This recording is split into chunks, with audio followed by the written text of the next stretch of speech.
play off.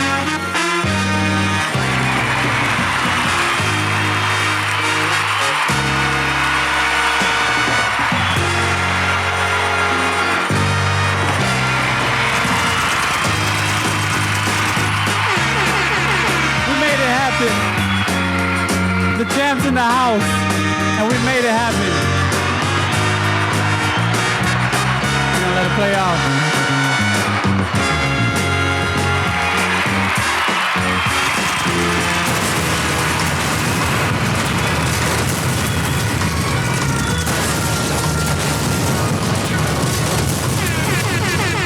Man, y'all keep making noise. This is season 1, episode 1 of the HotPot. Hey guys, I want to thank you guys for getting on the show today. I am your lovely host, Sweet Pea, Pierre, as you may know. We got our co-host, Chaz, Charles. Chaz for sure. Hey man, we're gonna do it big today. So we're gonna have to hit y'all one more time. Hey, give us a shout out.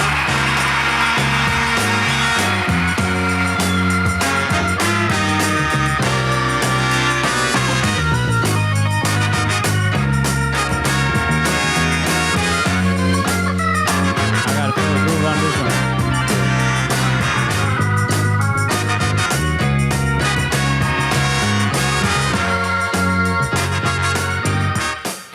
That man said he did it. Hey man, we did. We deserve a round of applause. We'll let them do it. Hey, but welcome. This is the HotPot. We're gonna be discussing different topics, engineered, curated more so for the hip hop and breaking community, giving you guys the perspective of a breaker into hip hop. So once again, I'm your lovely host, Sweet Pea, and this is our co-host, Chaz, and we're making it happen today. So this is episode 1, and we're gonna have a whole bunch of topics for us to run through today. Let's get into it. But hey, give us a little intro on your name. I mean, how we come up with that Chaz for short? Charles is my name, Prince Charles, hey, next level. But if you wanted to keep it short and quick, Chaz for sure. Man, Prince Charles. Prince Charles. Hey, y'all scream louder.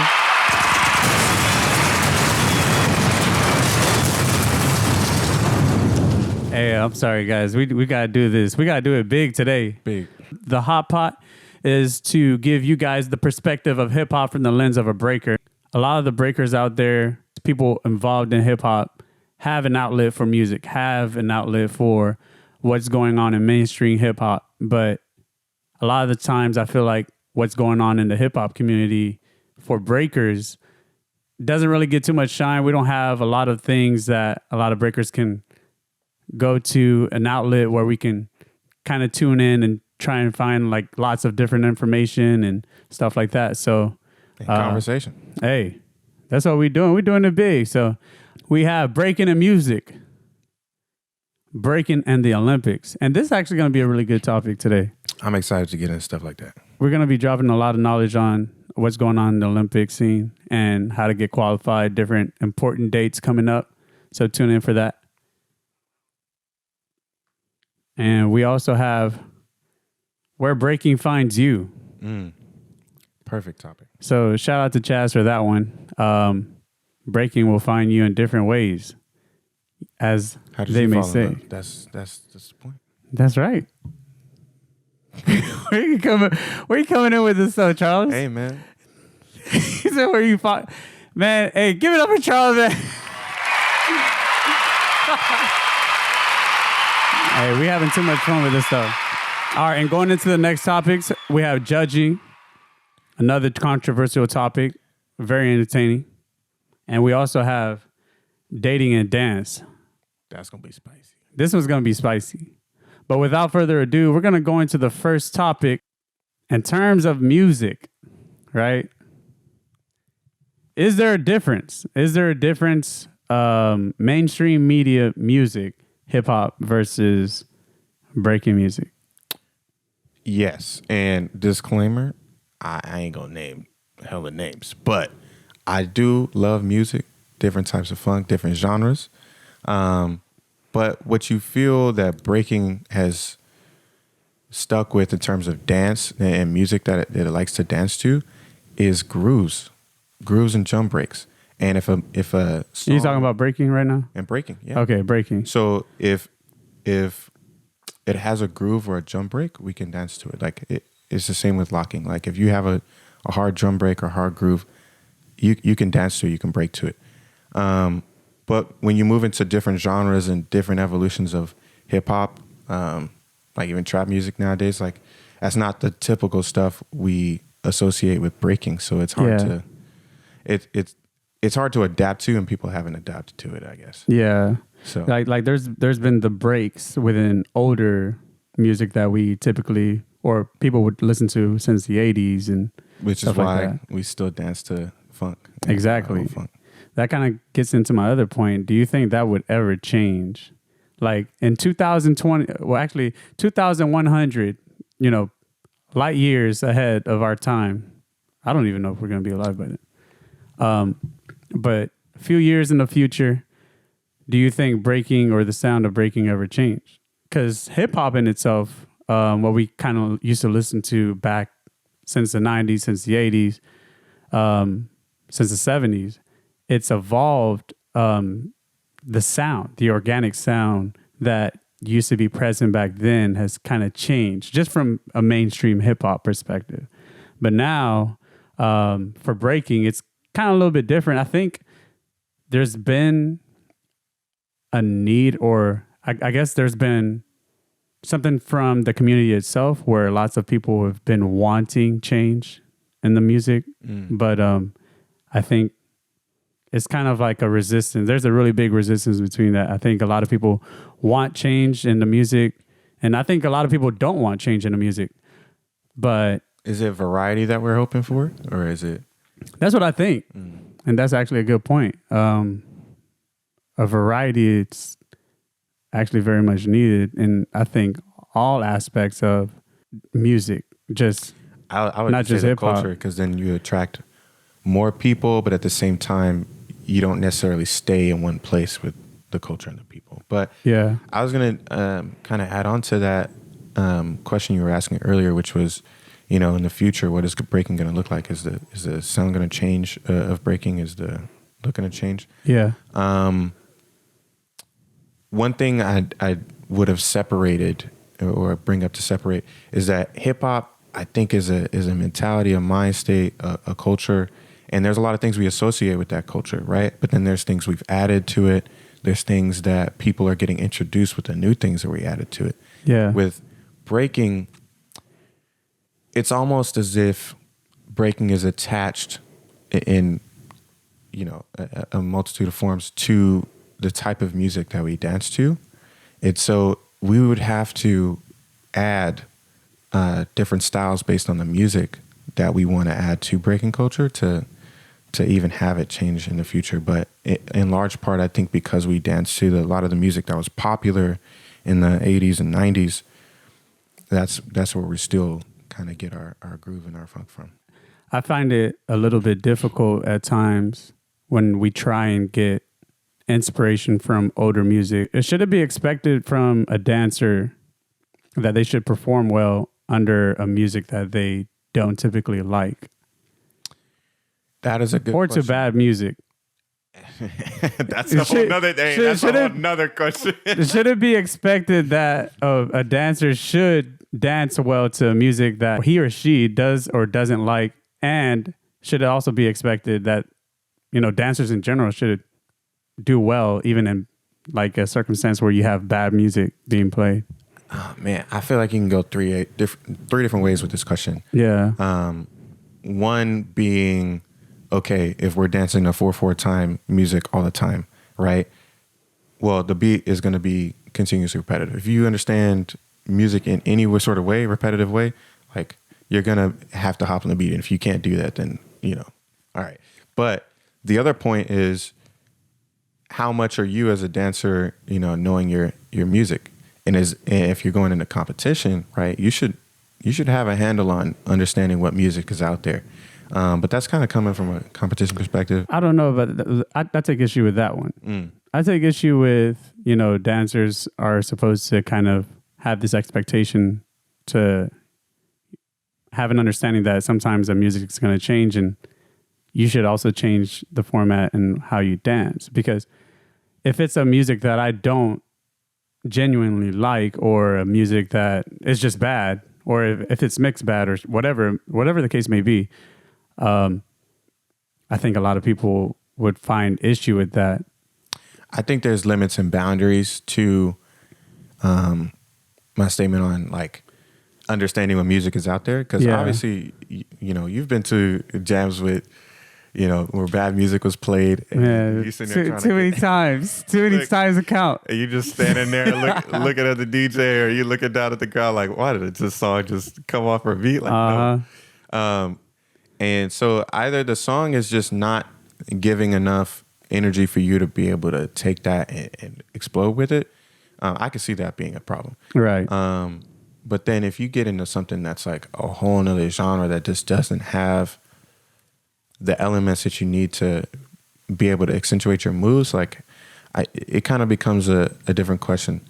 Like what performance setting or what type of vibe does the music provide that allows you to add to it or be able to interpret it for the dance floor? If we're in a battle, there's a vibe about a battle that's limited in a way, right? Okay. And limited in a way that's like, okay, what am I doing? I'm trying to show out. I'm trying to be big, performative, right? I'm trying to battle you, right? It's a competition. But that's different from the lens of every breaker. Like I feel every breaker has either a performance lens, or they have a set type of lens, or someone might have something else. Going either the route of being a performer versus being someone who can run through sets. And how music kind of affects that. I guess before you get to that question, which type of B-boy does it affect the most? It affects the performer, definitely. Well, and I'll say that's one of those things where people can perform the things that they know get big kudos, right? Yeah. Without the necessity of having a dope beat. And if you have a dope beat, like it's going to charge you up. It's going to charge you up to be more creative and do more things and actually listen. But I think that's been a conversation that's happened for as long as breaking's been alive, which is the people who, let's say, people like Heat Rock. Like, Heat Rock is dope when you have a hype song with all this musical cues that you can hit. Mm-hmm. But then when it comes to something that's a little bit more slow, or if you have like a song that's not as dense, you might not have enough to play with to be able to throw enough moves out dancing wise, right, that can actually impress. Whereas you have maybe a power head or somebody who can throw moves that are high level. I think He Rock's more of a special situation. I've seen him do really well with more of a musicality perspective, and I've seen him do really well, not from a set, because I wouldn't really say Heat Rock's more of a set type of person, but no. I've seen him do very well, like in terms of being very clean and being very direct with his movements, like on the ground with his groundwork. I've seen that. People like myself, though, I've struggled very hard, like to try and find myself in a set-like behavior. A lot of the times, whenever I like to do my own movements, I like to be very abstract. I like to be very spontaneous. I like to be very entertaining. And I feel like a lot of those things don't associate very well whenever it comes to people who like to do only sets. Mm-hmm. Like only sets, like, to be honest, I feel like if you're going to be a breaker, and this kind of goes into everyone's judging perspective, like the judges themselves, I feel like some judges will look more so into how clean you are, or how much content you can produce, or how well of a performer are you, right? But it's never all three of those things at one time from one judge. But we can go into that a in a little bit. But we're not really at that point yet. But so if get back to like the music piece, right? Right. Which is, I kind of want to get into this point of, let's say if we divide the dancers into a few different types, right? Right. The sets, I'm going to do athletic movement, right? Things that are high level movement versus people who try to focus completely on style versus people who focus completely on musicality and style, right? Right. So if, let's say just these are two groups. If you've got different songs that are different tempos, different whatever, right? The person that's going to affect less is the person who dances regardless of the music that they have on. Yeah. But then how do you view that versus the people who really can show out when a song is like really, they're in tune with the song really? Right. Versus when they're not in tune with the song. Like it goes up and down for the person who dances. I think creativity plays a really big part because I feel like you can't be really much a musicality type dancer without having creativity. That being able to be spontaneous and do something that people weren't expecting on a beat and stuff like that. That stuff takes a whole bunch of hard work. There's a wow factor to that. Yeah. There's a wow factor that you just can't create. Yeah. Like you can't pencil it in. Uh-huh. You know what I mean? Yeah. We want to talk about some of the stuff that's coming up for the Olympics. So give it up for the Olympics. It's going to be happening this year for all the breakers. I'm excited. That's all I can say. This is the year. This is the last year that this is going to happen. Huge. Before you can get into the Olympics. But going into it, so yeah, we got a couple of things going on this year. We have Road to 2023 WDSF World Championship, 2024 Paris Olympic, event qualifiers. We dropping bangers. But first off, we're going to talk about some of the regional competitions. So we have Breaking for Gold happening all throughout the Q1, Q2 of this year. So we have LA happening in March to April 1st. We're going to have another one in Minneapolis and another one out in New York, April 22nd. So this is going to be a really big lineup. What do you think about all the dancers who can kind of get into some of these competitions? There's a couple of good opportunities. I mean, I really want USA to show out, like period, on U.S. soil. I don't know who hasn't got the memo yet that wants to get it, but hey, I'm looking for people to really show out. Hey, these regionals, y'all got to show out. Hey, U.S., y'all can't be leaving us behind, man. Don't make us look bad on the world stage. But I mean, I think we have a really good lineup of dancers from the U.S. We have lots of really big, talented b-boys here. But given that, if you're able to win any of these competitions, or at least place top 4 in any of these competitions, it lands you in the top 16 for the BFG USA, which is one of the later competitions. It's a U.S. national competition that eventually qualifies you for the WDSF. That's going to be happening at a later time. We don't have the exact date for that, but the BFG USA U.S. National Championship, that's going to be happening sometime in May, June.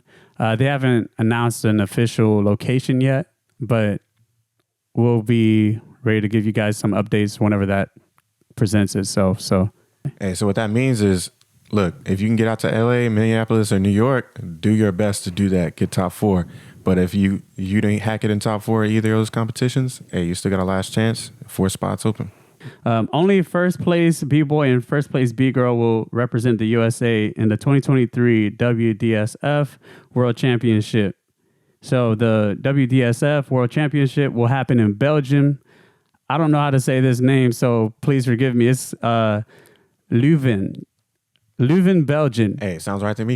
I think I said it right. It's all right to me. I think I said it right. But that's going to be happening in September 23rd and the 24th. And then that's going to be a direct qualification to the 2024 Paris Olympic Games, 1 B-boy and 1 B-girl. Hey, big things are happening. Get in where you can get in, man. Yeah. But also, there's going to be 5 Olympic qualification series quota. We'll have the links for that located in the section below. So please do tune in to some of our links to make sure that you stay updated on some of that. But yeah, that's pretty much it. I know you had some points about the B-boys and B-girls, the people who've qualified, but here's like a weird statistic.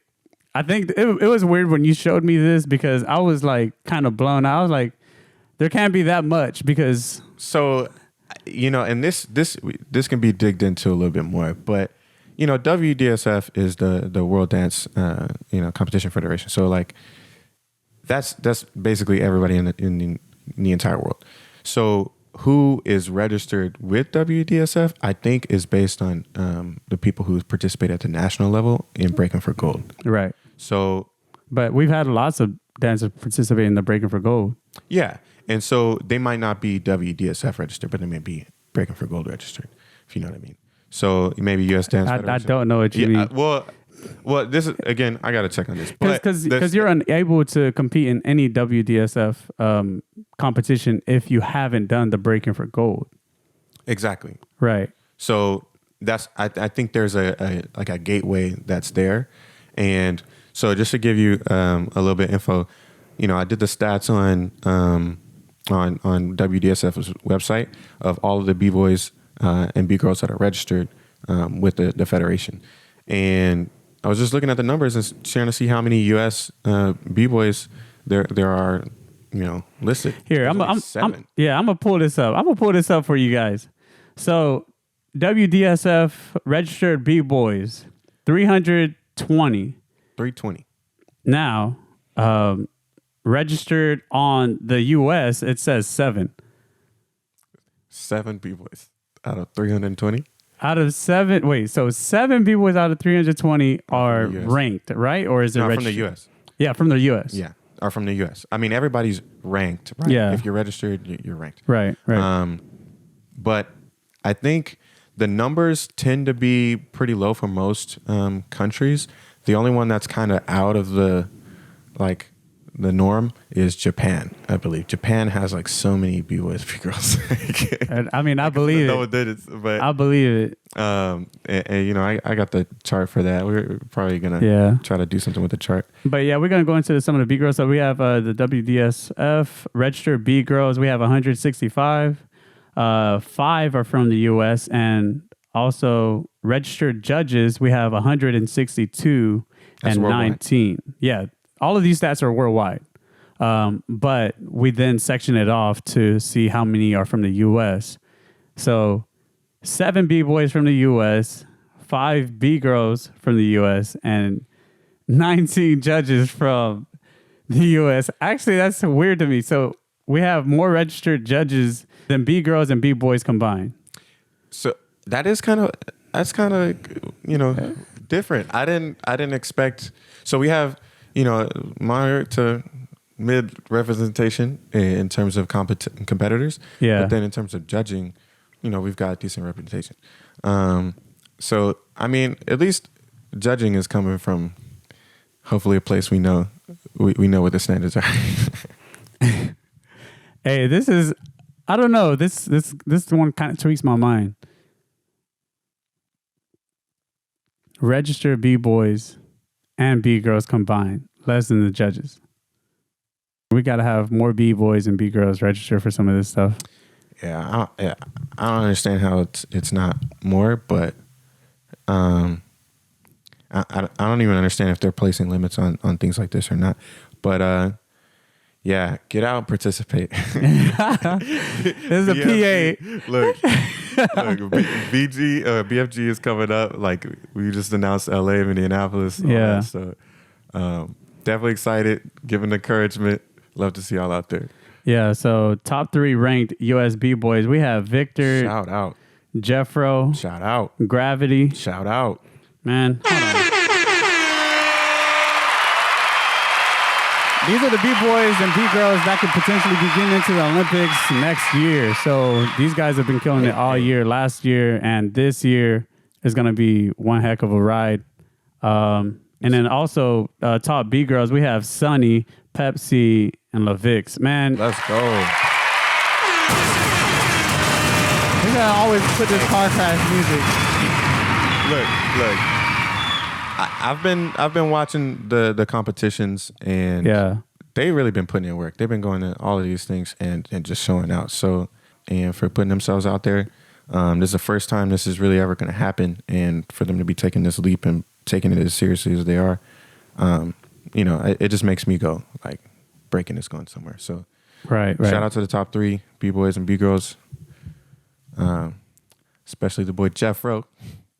Hey, Jeffro been killing it. Actually, Jeffro's kind of been surprising me all year from seeing like how much he's progressed through his performance and being on top of his health and just kind of his physical stamina and being able to compete at a high level. Look, Gravity too. I told you, a man, an athlete.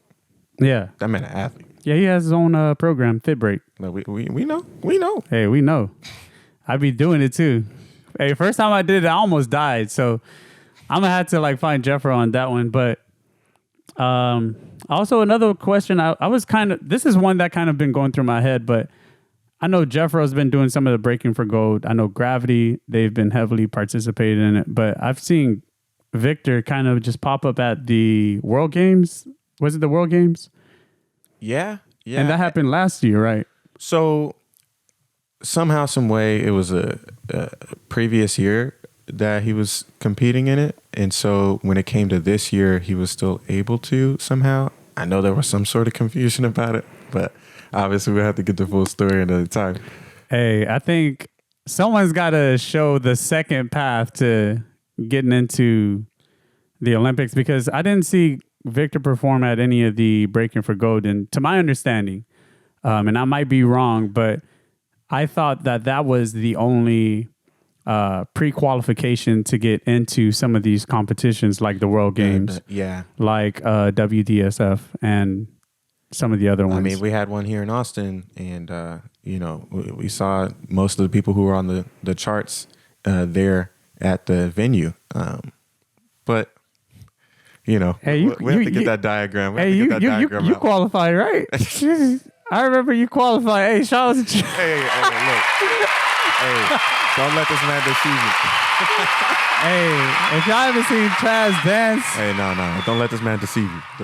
Nah, Chaz, don't. You being too modest. Hey, y'all got to see my boy Chaz dance, man. This man is one of the illest dancers I've seen, but no. He ain't going to give himself no credit. What you need to understand is the Riz comes in small doses. All right. The Riz. The sauce come in a whole bunch of doses. Hey, y'all can't have too much sauce, man. I got too much sauce. Because every time I go into the battle, I bring a pot. But, I mean, that's one thing that's been kind of confusing me. But, I mean, I definitely do think Victor has the capabilities and ability to, I think he's on that platform for a reason, I'm not saying Victor didn't earn his way or anything like that. Victor is definitely a dope B-boy. Much respect to him. But yeah, I think I don't know if I'm asking it from the right person, but I think breaking for gold, WDSF, there might need to be a little bit more clarity on what other avenues are there that exist for dancers to qualify for, the other upcoming national competitions or international competitions. They've got the Instagram, and I think they got a website. But as far as like getting information out to y'all, to us, and to everybody, I mean, unless you're like 100% paying attention or asking the question directly to people, we're not getting that info really clear. So maybe it's just not enough. Maybe, if we want really people to participate and actually be able to get out there, really need to know and understand how to participate. So to find more info on the Breaking for Gold, WDSF, and all the other competitions coming up this year, be sure to check the link in the description below. Where does breaking find you? This is something I feel like is near and dear to a lot of people's hearts, though. Like, when you talk about people.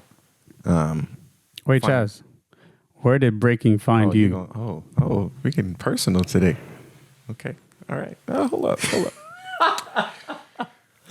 Hey, man, where did breaking find you? Look, all right. Where did breaking find you? Actually, when did you start dancing? I'm gonna tell you a story. So I was but a kid in middle school, just a lonely boy, a young pleb, a young soul with no riz, a pleb. and to be honest, YA did a performance at the school to do outreach. YA Youth Advocates, for those down in the Houston scene. They were doing the performances at school. I saw that one day, and guess what I ended up doing right after I saw that performance? You went to YA? No, I actually didn't go out to YA for a couple of years after that, actually. But what it made me do was, okay, first off, I was trying to be like them immediately after school in the middle of the grass. Hey, you bust your head. Look, I was trying to hit me a chair. I was trying to hit an air chair. I just couldn't do it. But I kept thinking about it. And when it got to the point of choosing a high school, I'm thinking, I might go to a music school, or maybe I'll go to an engineering school because I keep tearing stuff apart. Yeah. But what ultimately helped me make my decision was the fact that I wanted to dance as well. Right. So you saw performers from YA in middle school. Yeah. This was your initial confrontation with them. 7th grade. 7th grade. Yeah. And then a few years, I guess kind of going into the future, a few years forward, you got into inertia. Yeah. So I saw pictures on the website at Westside High School. Yeah. Some dances. I think judo was prominently displayed on the website. I think it was the first Hip-Hop-Ly. Y'all had pictures of the first Hip-Hop-Ly. Yeah. And I was like, I want to do that. Like, I want to see what that's about. And so I was just like, look, I'm going to that school.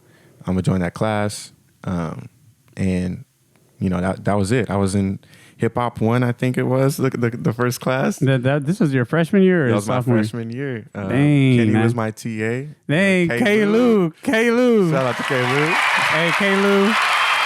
K-Lou's a big inspiration to the Houston hip-hop scene, I think. But, I mean, there's a lot of other people, too. But that man taught me how to do my first kip-up. Hey. You gotta say pop-up. Hey, look, whatever you want to call it. Hey, we don't say kip. I don't know where people be getting this kip from, man. Y'all gotta say pop-up. No, I'm kidding. But I mean, I've always known it as pop-up. I've been seeing this stuff on TV. But I think when I first got into it, it was I see my brothers doing it first. And I was like, man, I feel like hella normal. I feel like I have no superpowers. Wait, I'm seeing these guys do some things I've never seen before. Wait, so I know it was earlier than me, but like, who started it first? K-Lou. So Kenny was... Yeah. He was the first one. When was that? This is like middle school. Wow. He had Nasty Nate as a teacher. And a few other people that joined that same dance program with him, like Jeffro, Canaris. And we had other friends like Andrew, Sean. A whole bunch of people joined that program. Yeah. Initially, I wasn't part of it. In fact, I was never a part of it because I was consistently trying to get in, and I learned it. I learned about the program kind of in the middle of the year, but I never was able to register. Then we went ahead and did a show together. I knew how to do flips and all this other stuff. Like, we live in that apartment complex, flipping off buildings. I like how this man said, "Oh yeah, I knew how to do flips and all that stuff," but but that part was normal. You don't know how normal you see flipping in the hood. But this dude said, flipping in the hood. I'm telling you, like in the hood, you'll probably be seeing a whole bunch of people like doing flips. It's crazy. Like just from like a youngin perspective, you be talking to some people in high school and like you're in like 3rd grade, and this dude over here, he knows how to do flips and stuff like that. But at the same time, he's just doing his own thing too. But that's kind of how we were kind of getting into flipping and stuff like that. We met our boy AJ and a whole bunch of other people. But yeah, that got us into it. And eventually I had gotten into the dance program directly after my 8th grade year in middle school. And I was part of the whole dance program the whole time. Our dance program was, I would argue, bigger than football or any other big sport that typically puts. No, I'm talking about high school. High school, yeah. I'm talking about high school. I'm talking about inertia. I feel like inertia was bigger than any football, basketball, anything. It was just bigger than a lot of the programs that school had to offer during our generation. I'm not saying in general, but as big as this thing got, there were some things happening. That's how big it felt for me. That's what I'm saying. I mean, my freshman year, our football team won state, or went to state. So I don't know, but what I will say is, I don't think there's been a high school team that's had a name in some of the performance opportunities that Inertia was able to provide. Like, there was some stuff we did in our day, and I was just like, yo, how old are we? Like, how? Well, I got a resume like a 30-year-old dancer. I mean, we danced for Microsoft. Like, that was crazy.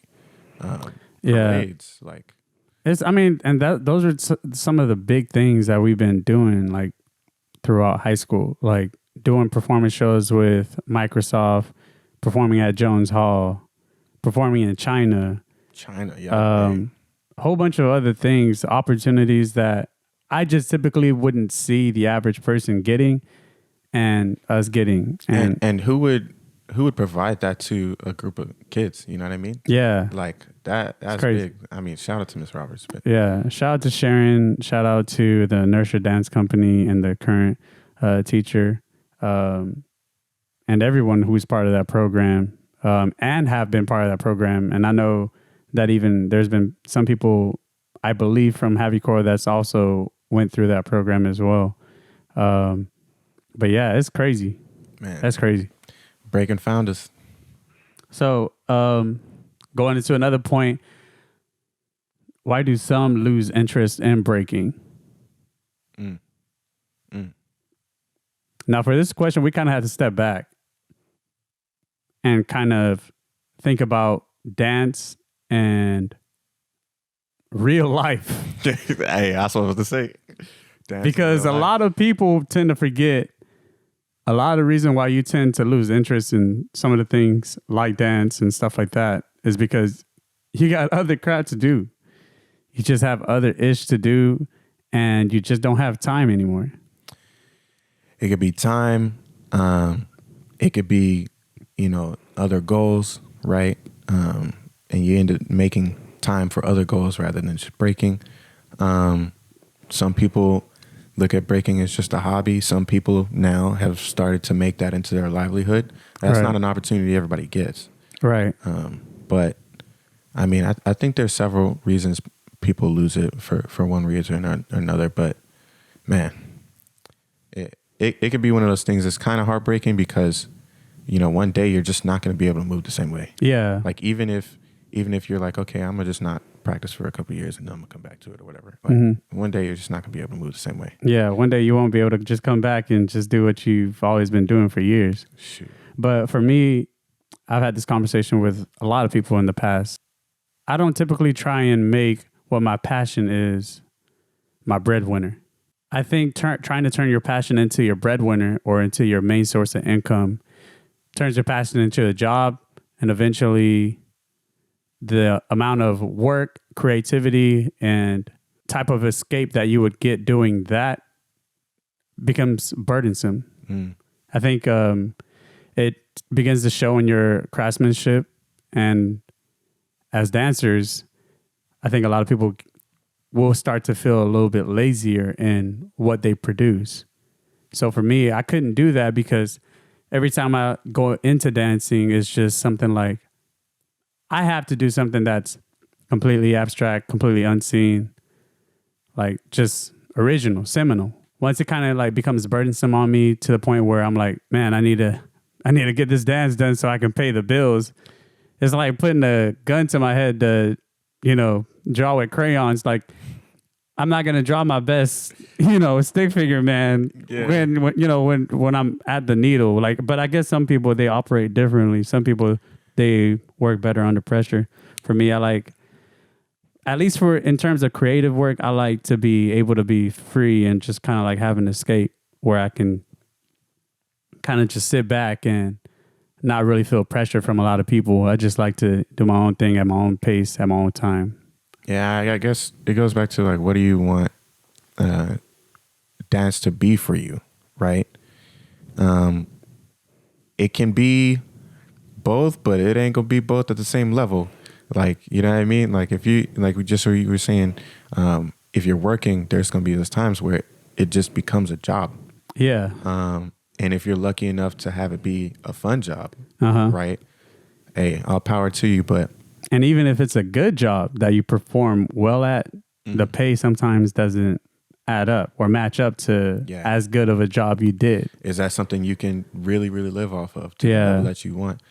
Yeah. So, you know, you gotta, some people have pick and choose or chose whatever lifestyle they wanted. Did they want to be dancing, living their passion, or did they want to make space, make money, to be able to spend that on their passion and be able to have breaks from what their job is to be able to spend time on their passion. It's a hard balance, and I struggle with that every day. I struggle with that every day. Yeah, Charles don't dance no more, guys. Hey, look, that pandemic hit me hard. I had a routine. Yeah, I had a routine. Look, I had practice every week, right? I had practice sometimes 2 times a week. Then that pandemic hit, I got lazy. And oh boy, has been trying to convince me to get down more often. And get you on that fit break. There's some definite cool downs built into the system, but it'll definitely give you a workout. Yeah, I think fit break is probably like one of the best programs for cardio. If you're not a cardio workout type of person, just do fit break. That's kind of gotten me to levels where I didn't think I could see myself. I hate cardio with a passion. I hate it. But I was able to do this workout for the first time, when I did it for the first time, and it was challenging, but I was like, this is way different. Because a lot of times for cardio, I'm just looking at my watch. I'm like, man, when is this going to end? Like I'm jogging and I'm like, man, where do I need to go to? You know? But that's where it got. Goes back into another way that people may be finding breaking is athleticism now. Like this is another avenue that people can be finding breakdancing, and not just like the athleticism of it. Right. You know, so shout out to Jeff for providing another avenue for people. Hey, come on. That's wholly new. You know, we've had dance schools and dance programs, and that's but now we've got dance workout programs that are bringing people in and teaching them. So more avenues, man. Man, Charles, why are you talking so low, man? I'm just Charles over there trying to be cool, man. He talking all low, making sure y'all hear the deeper frequencies in his voice. Hey, the deeper frequencies. Hey, man, we about to get into some of the other topics. So we have judging. Judging's another big controversial topic, and breaking. I don't even know where to start on this one. What, you want to go first, or you want me to go first? I mean, bring it in. Bring it in. So, judging is completely subjective, but what contents of breaking should be extracted to determine the better round? So this is the hardest question that everybody's been trying to answer. Everybody's been trying to fix. Everybody's been trying to fix it, answer it, trying to coerce it, trying to standardize it. And I honestly just don't think we're going to have a standard. It's just not something that's possible, in my opinion. There's 2 sides we can look at it. Which one do you want to go for? The scene or Olympics? Since we're in the year of the Olympics, let's go with Olympics. Actually, I changed my mind. Let's go with the scene, and then we'll go into the Olympics. Okay. So the scene, right, is basically just a market of what we think is impressive. Right. What do we value as people that are participating in the culture? Okay. Right. How do we determine what we value? Is somebody, everybody likes the spontaneity of being able to actually dance to the music. But then how do we weigh that up against a new move, right? If the move is impressive, cool. If the move is not impressive but it's new, like how do you weigh that, right? If the moves are impressive and only athletic in nature but not really a dance, like those things, you tend to have judges that are attached to one piece and weigh one piece more than the other, right? Do they value people who are more style dancers or versus a more athletic, taking it, seriously to learn a new skill type of dancer?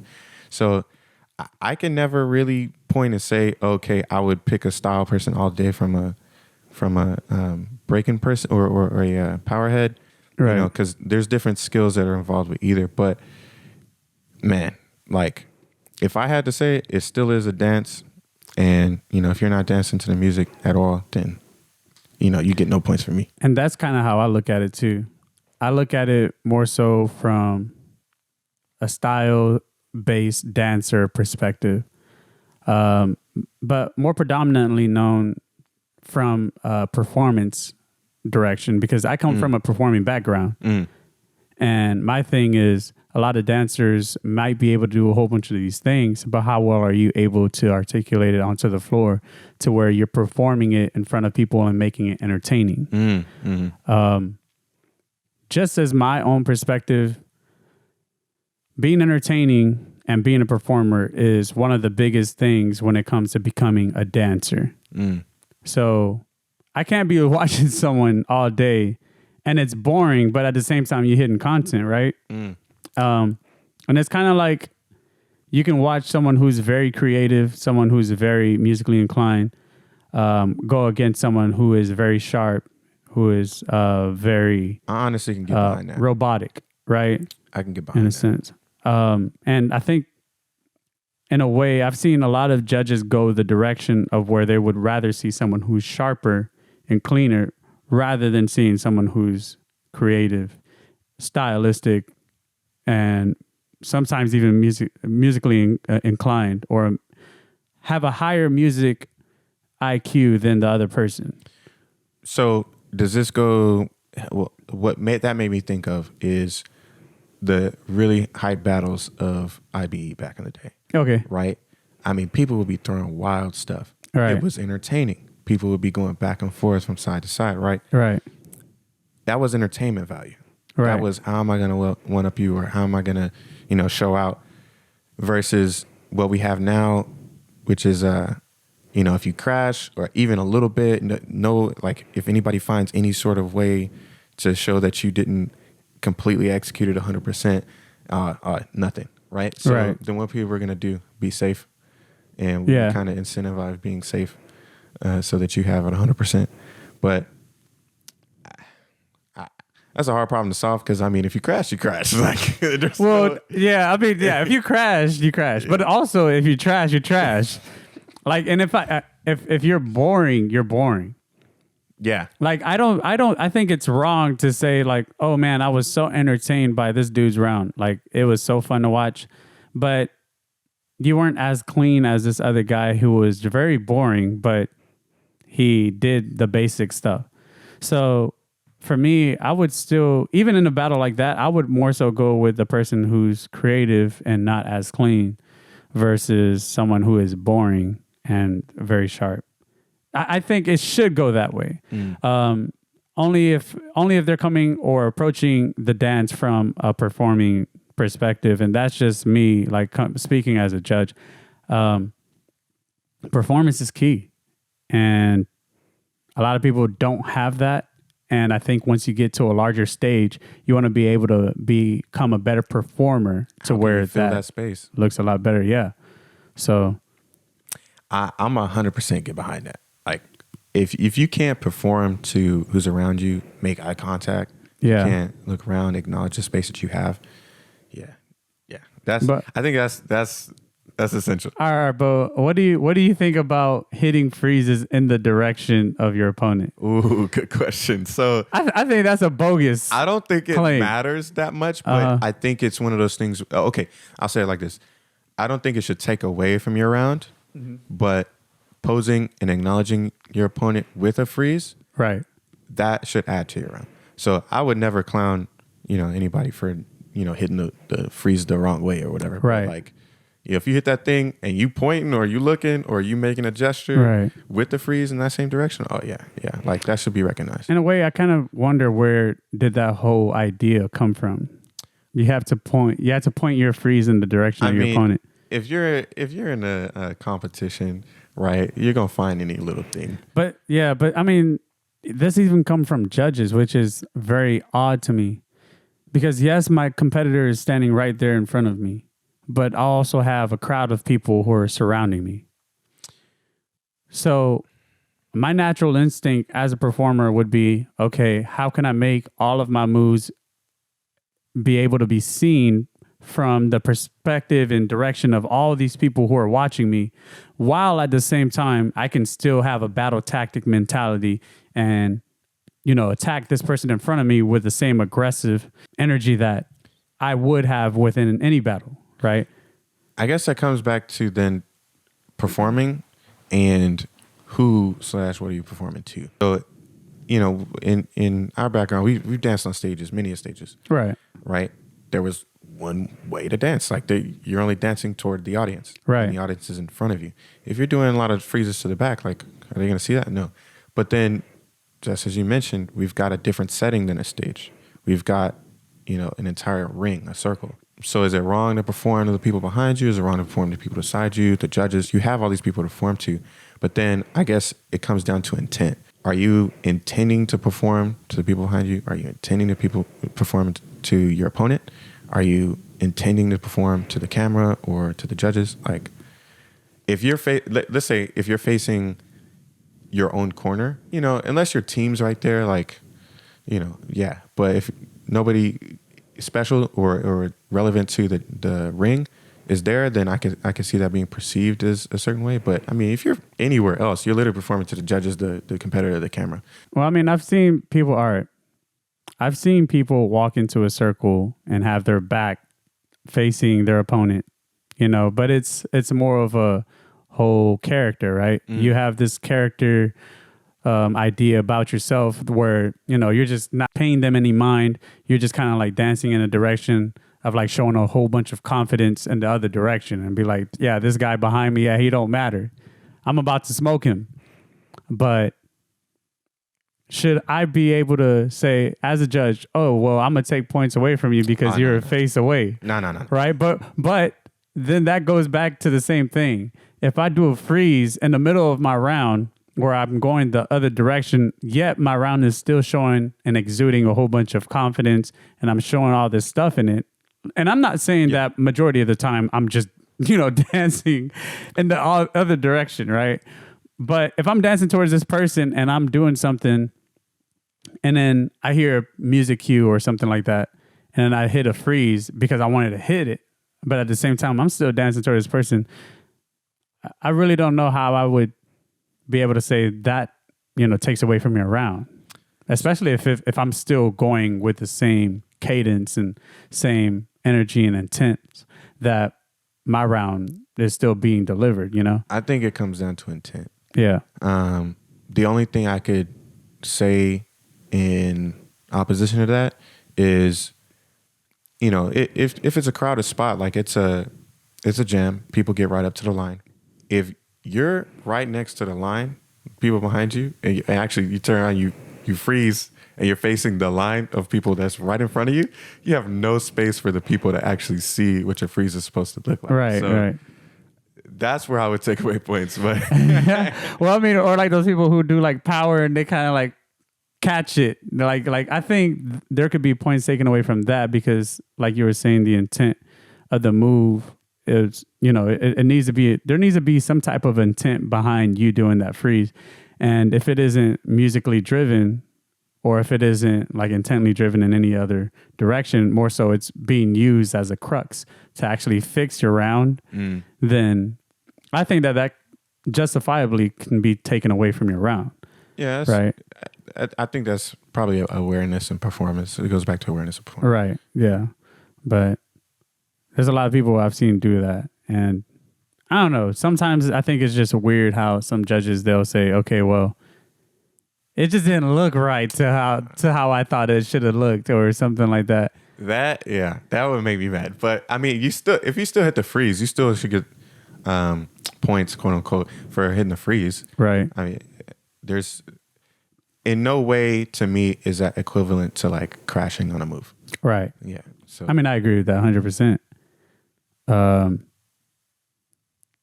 I'm like, how many times have I seen this happen?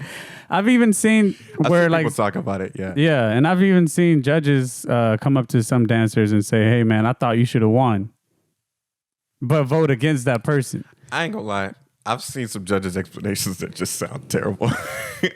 I've heard of people avoiding a dancer that they judged, just trying not to like be able to give an explanation because they know that somebody's gonna come up and ask for. Yeah, that's right. As they should. Look. I feel as a judge, you should at least be able to reasonably give some type of explanation to why you judge the way you did. I'm gonna say they do have a hard job when the battles are close. Correct. I agree. When the battles are close, you literally have to decide on a whim what you felt was better. Then do we need to change how judging works? And what I mean by that, so for a lot of people who don't know, judging for the just standard judging system, you have maybe like, let's just say 3. We'll cap it at 3 for now. But we'll say we have 3 judges and all 3 judges are looking at top rock, footwork, power, musicality, freezes, execution. Yeah. Right? Yes. They're looking at all these things, certain things, right? But at the end of that whole entire round, they're expected to give their synopsis on whether or not your round was executed or performed much better than the other person. You're trying to see how much of all of these different things that this person have, and then compare that with the 7 other levels. Yeah, in real time. Yeah, in real time. In real time. It's going to be difficult sometimes. But my thing, and I mean, I felt like I was a revolutionist whenever I came up with this idea. But I'm pretty sure this isn't the first time it's been brought up. But why not just have all the judges look at one particular element and then, all of them combined kind of gives that whole impression on, okay, this other dancer had this, this, and this. Meaning, if I'm going to break it down, we have one judge for footwork, one judge for top rock, and one judge for power. These are all just basic things. But if we had one judge looking at both dancers and only looking at footwork, we're not over tasking him with so much things to the point where he has to, try and juggle in his mind and provide in real time. Hey, okay, this is what I felt was better. But I think you would make it a lot more detail oriented for that particular judge or for the entire system itself, because that person would be able to give a much higher explanation to why this other person was able to perform and do better during their round. So yeah, one judge looking at footwork, one judge looking at top rock, and another judge looking at power. But this is just the most basic framework that I'm just bringing up. Which I think that's something could be looked at. What ways could you game that system? I mean, I guess we would have to just chop it apart. But those things, do you think that covers performance in a way?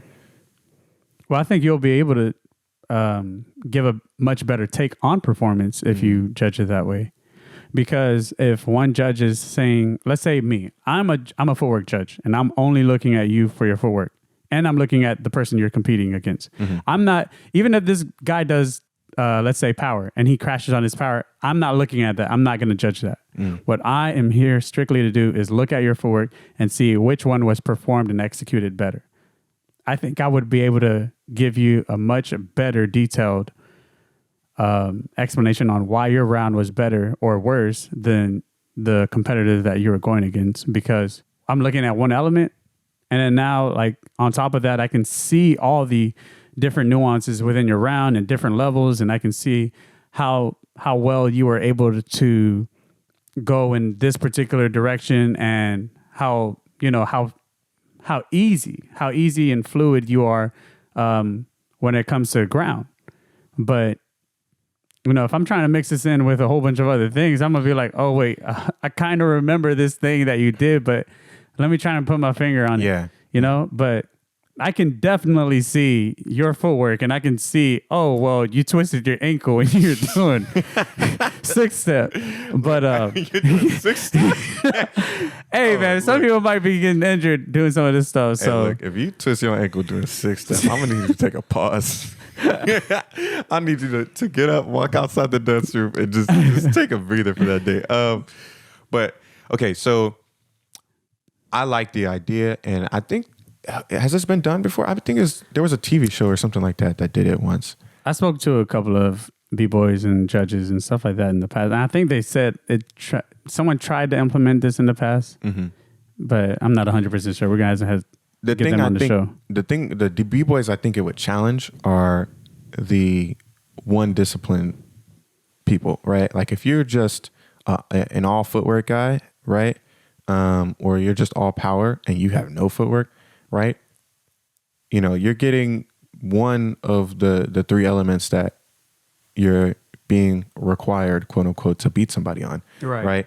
And so if you're a better, and it's subjective, I guess, but if you're obviously more skilled in general than the person you're battling, but they hit all three of the groups, and just because you didn't hit two, right? Is that something we want to encourage? I mean, I think it's a valid thing to encourage. Yeah. But are those battles that we would be satisfied seeing, I guess, entertainment value-wise? I think so.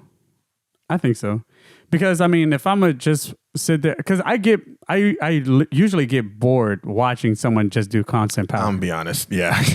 That can get very boring. As abstract and as, amazing as it looks sometimes, you can get really bored just watching someone just spin a whole bunch of times. And I mean, I think the same could be said if you see someone just doing footwork during a regular battle. Yeah. Just, but if I'm kind of like looking at a B-boy and I'm judging you from all angles and all perspectives of dance, like within this dance, then I think it's imperative and I think it's important that you do get critiqued on all sorts of things like that. You should. And if you don't, then the system isn't challenging you enough to become a better breakdancer.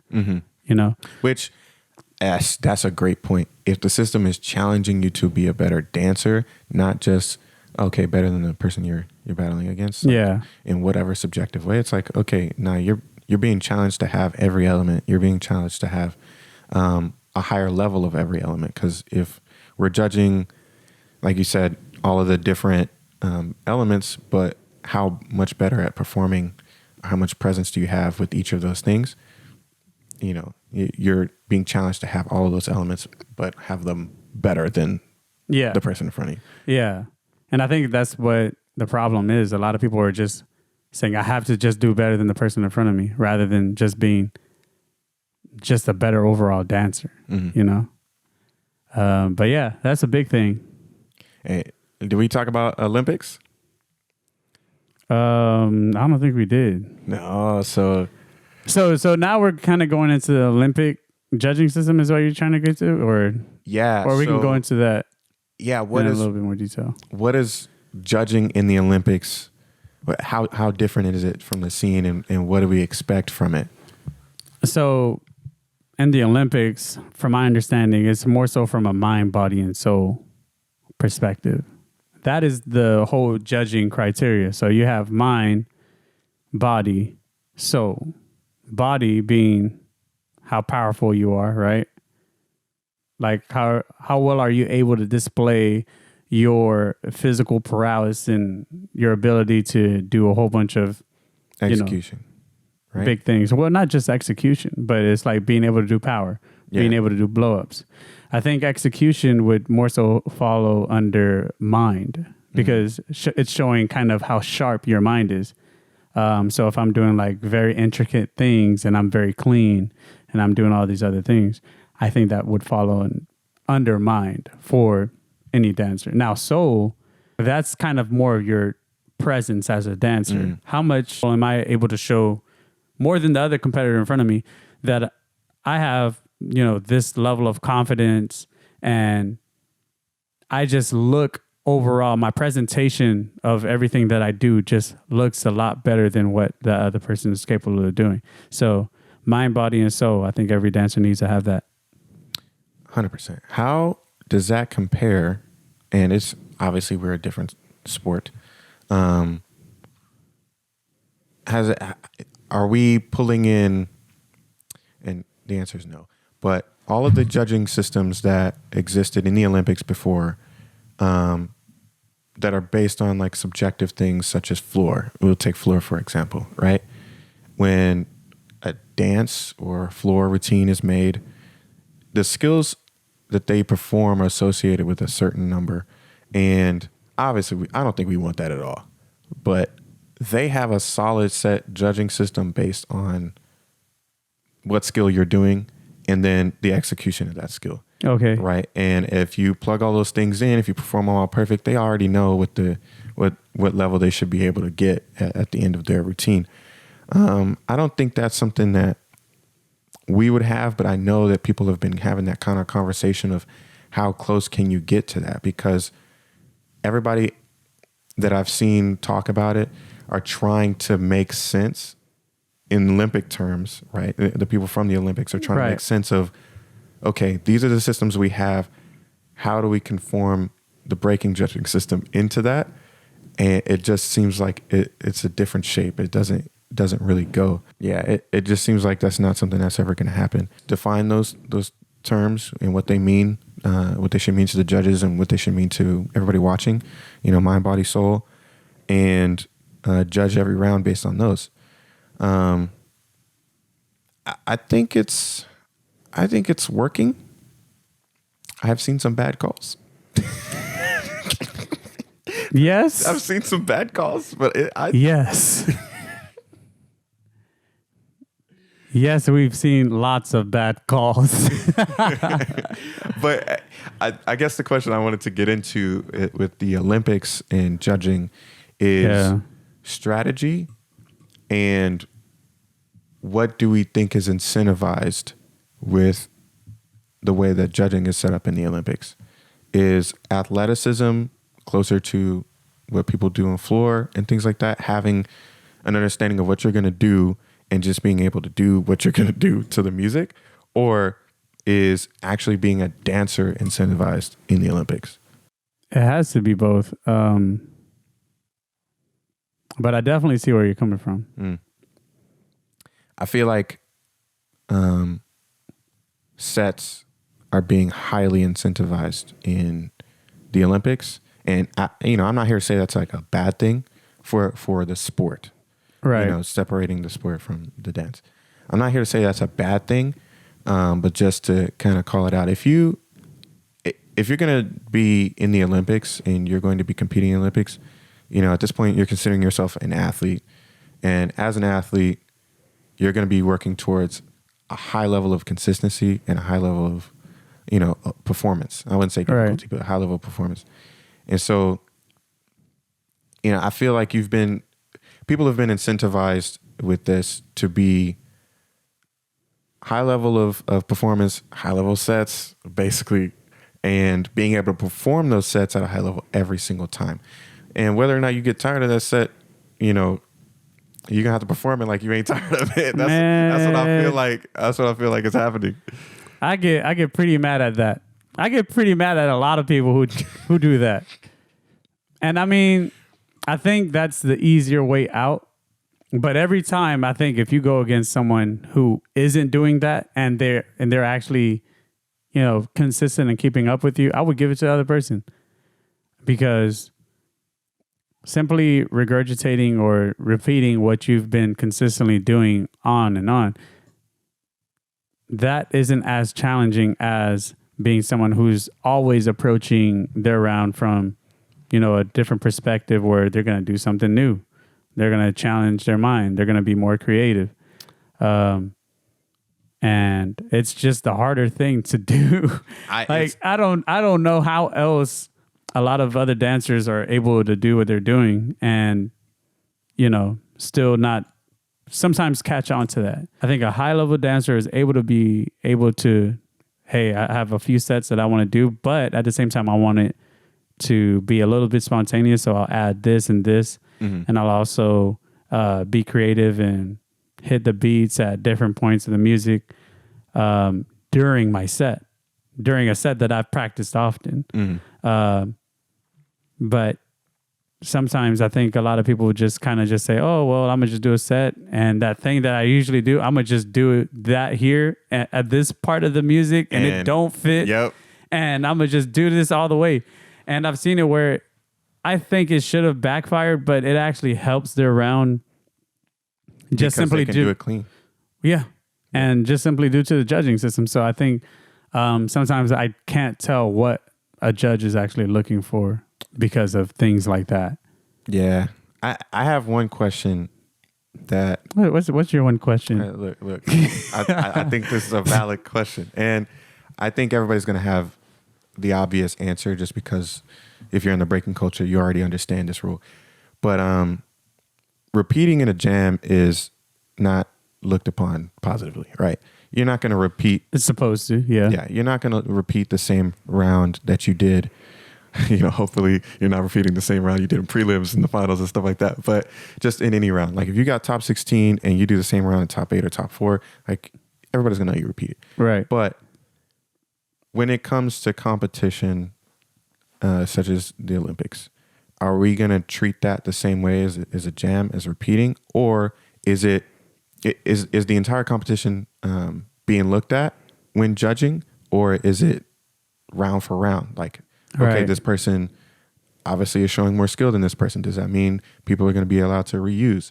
Obviously, mentally, all the judges that we've been interacting with or seen, they understand what the scene is and that aspect of it. But is that something that's going to be looked at differently in the future? That's a good point. I think I've seen lots of dancers actually approach it the way that you have. Like, I think they will repeat because from a judging perspective, I think the judges only look at whose round is better. It almost gets to the point where you have to look at two different rounds, right? And one person bites, signatures from this old Bboy that's very popular versus watching someone who's very original. Even if that other very popular Bboy, his round are being bitten or copied or whatever. Yeah. If the judges feel like that person is doing those moves and beating the other person, they will still go with the person who's biting. That's the other thing that's wild. I don't think we've ever had a good grasp on understanding who's biting at a level. I mean, locally, sure. Right? Yeah. Locally, it's easy. Like, but how do you do that on a bigger stage, like the Olympics? How do you do that on a bigger stage? Like, and how do you de-incentivize that? Right? There's nowhere in the rules that's going to be de-incentivized. Right. And I don't think if they were to hold people to the judging system or whatever, I don't think there's a way you can actually say, okay, this person doesn't deserve, to win or these points because they did a move from somebody else. But if you did mind, body, soul, all of that stuff, right? Right. Like, you technically checked off the criteria that a judge should say yes to you, So I think there's a whole nother conversation that could happen with that. But stuff is still panning out, I think. So I don't know what the culture of competition breaking is going to look like in the future.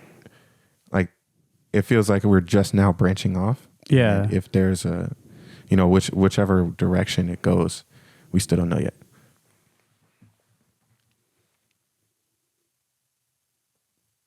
Man, you judges got to figure this out. This ain't for me to figure out. I'm not going to figure this part out. I think with what's going on with the judging system in itself is going to be really hard to try and navigate. If you continue to put new members outside of breaking into the judging panel. But if you keep it consistent with regular OGs and people who've consistently been in the system for long times, I think it could pan out a lot better than what we've kind of been seeing. Sounds like people are going to be putting together professional resumes for breaking now. And I don't want no one to feel offended from what I'm saying. Dating and dance. So there's a lot of things to be said here and a lot of things not to be said. But yeah, going into dating and dance, as a dancer, can you see yourself dating another B-boy or B-girl? Me, myself? That's a tough one. If we stick to the question that was asked, B-boy or B-girl, right? And I'm straight. So B-girl. Wait. Wait, no, don't laugh. I'm just saying. Wait. You said I'm straight. No. So what were you clarifying there? I'm just saying I'm straight. So Like- there's really only one question there. Right? Okay. There's really only one question. Would I see myself dating a B-girl? Why are you laughing at me, man? Look, I'm just clarifying. Hey, no, it's just because look, if you straight, you don't need to say I'm straight. I'm just saying. Just gotta keep going. You can't Look. I ain't no, but I haven't ever considered dating a B girl, especially if she's gonna be better than me. I ain't gonna lie. That's a whole nother thing. if your girlfriend's better than you at breaking, if she's better than me at breaking, that's a wrap. you're gonna be like, hey, I'm sorry, but we both gotta stop dancing. I'm sorry, baby, but please stop dancing. We both have to stop. We got to find something new. Hey, look. But dating somebody who can dance is I think important. Like, yeah, hey, if you're a dancer, like you gotta have somebody who can rock with you. I mean, at least move or have fun with you. You know what I mean? Yeah, I mean, I wouldn't mind if my girlfriend was a better dancer than me. I feel like in most cases, I feel like it's normally expected for the girl to be a better dancer than the guy. Honestly, in any I can see that casual relationship. Yeah. But B-boy or B-girl though, because of my competitive spirit, I would definitely have to match her. I will definitely not let her just outshine me and I'll be just sitting in the side cool. I would definitely be one of those types of people who'll be like, all right, let's practice again until I'm better. I have to be good. Hey, look, there's a few people in the community that have that relationship. Yeah. It'd be dope to know what their thoughts are on it. But yeah, I don't, if you're a cool person, obviously if you cool, either way. But being a dancer and having another dancer that can understand, how you move, I think that's just a sick thing in general. So what are the pros and cons in terms of dating in the scene? The scene is small.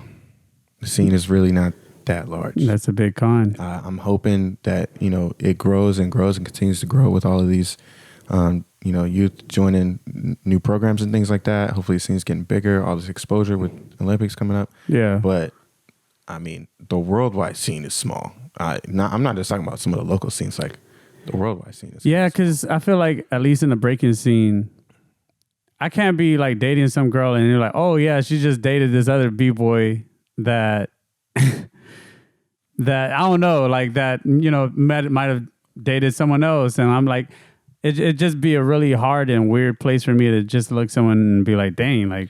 I'm not even saying that because, you're not as a person restricted to dating within the scene. But if you decide to date somebody in the scene, you're going to see them at every other jam. You know what I'm saying? Like. Well, so you're more so speaking from the perspective that you guys are no longer dating. Like, if I had dated someone and then we fell out of what we were doing, the possibilities of me running back into you would be much more often than someone who wasn't in the scene. In the realm of dating, like there's a lot of things that can happen, right? Right. There's, you find somebody, it works, right? Right. That's just the, easy way story. If you find somebody it doesn't work, what are the consequences of, having a small community when it doesn't work? What are the consequences of, not that anybody has done this, but if you're in the same group of friends, right? not crew, but group of friends, right? What do you mean by group of, like, elaborate? If you're in the same group of friends, like, you know, some stuff can get awkward.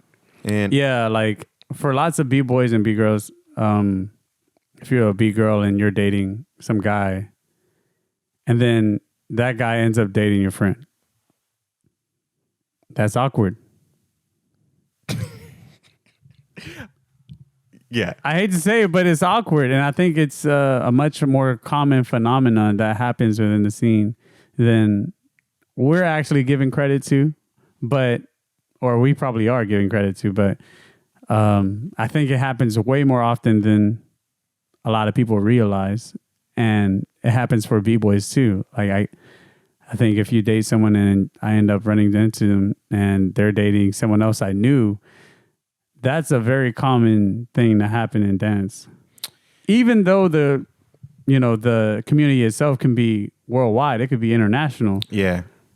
But you know, common threads. You know, you got common threads between a lot of people. It's kind of like what you see in mainstream hip hop with, like, you know, the Baby and All of the celebrities, Megan Thee Stallion. Yeah, all the celebrities, they kind of like stick together and they date one another. I mean, you do have more in common with somebody that can understand what the grind is, Yeah. and the passion is for dance. So that's 100% something I think that people who are dancers who date would have an appreciation for. So, you know, if you know how to move, you're gonna have a lot of fun with your partner. Just being able to learn dance, take workshops, go out to dance together. Like, you're gonna have a lot of fun. What do you mean? What do you mean by fun? This man over here playing. Look, I'm telling you. This man over here playing. I'm saying, you see, you've been saying a whole bunch of weird stuff, Charlie.